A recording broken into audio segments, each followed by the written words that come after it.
నిన్న మొన్నటి వరకు రాజధానిని ఉత్తరాంధ్రకు తెస్తున్నామని, అమరావతిలో ఉన్న రాజధాని ఉత్తరాంధ్రకు తీసుకువస్తే అక్కడి ప్రజలు ఎంతో సంతోషపడి తమ కోట్ల వర్షం కురిపిస్తారని ఆశించిన వైకాపా నేతలకు యువగలం సభతో షాక్ తగిలింది. టీడీపీ ప్రధాన కార్యదర్శి నారా లోకేష్ నిర్వహించిన సుదీర్ఘ పాదయాత్ర తర్వాత నిర్వహించిన బహిరంగ సభ నా భూతో నా భవిష్యత్ అన్నట్లు సూపర్ హిట్ కావడం వైకాపా నేతల గుండెల్లో రైళ్లు పరిగెత్తిస్తున్నాయి. టీడీపీ జనసేన పార్టీలు రెండూ కలిసి నిర్వహించిన ఈ సభకు ప్రజలు సునామీలా తరలివచ్చారు. సభా ప్రాంగణం నుంచి ఎటువైపు చూసినా కనుచూపు ఎంత దూరం వెళుతుందో అంత దూరం జన ప్రవాహమే. ఎక్కడ చూసినా జనమే జనం. యువకులం సభకు ఈ రీతిలో జనం పోటెత్తుతారని టీడీపీ జనసేనలు కూడా ఊహించలేదు. ప్రజల్లో వైకాపాపై ఉన్న వ్యతిరేకతకు ఈ సభే నిదర్శనమనే వ్యాఖ్యలు కూడా వినిపిస్తున్నాయి. టీడీపీ వ్యూహాత్మకంగా ఉత్తరాంధ్రలో భారీ సభను నిర్వహించడం, దానికి ప్రజలు లక్షలాదిగా తరలి రావడం వైకాపా నేతలను, ఆ పార్టీ కార్యకర్తలను, సానుభూతి పరులను నిశ్చేష్టులను చేసింది. తాము ఉత్తరాంధ్రను రాజధానిని చేస్తున్నామని చెప్పుకుంటున్నా తమకు ప్రజల నుంచి సరైన స్పందన లభించడం లేదని, కానీ టీడీపీ నిర్వహించిన సభకు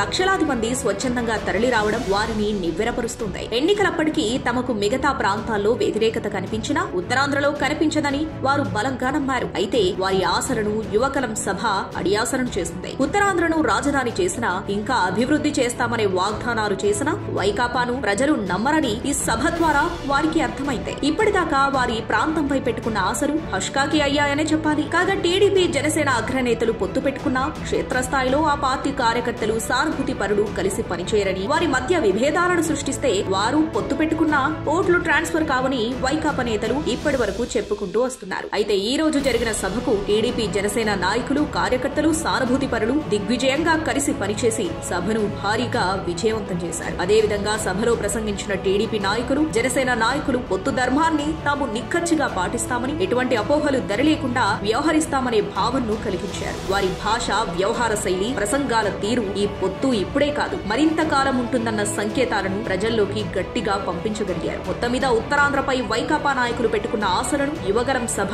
వమ్ము చేసిందనడంలో ఎటువంటి సందేహమూ లేదు.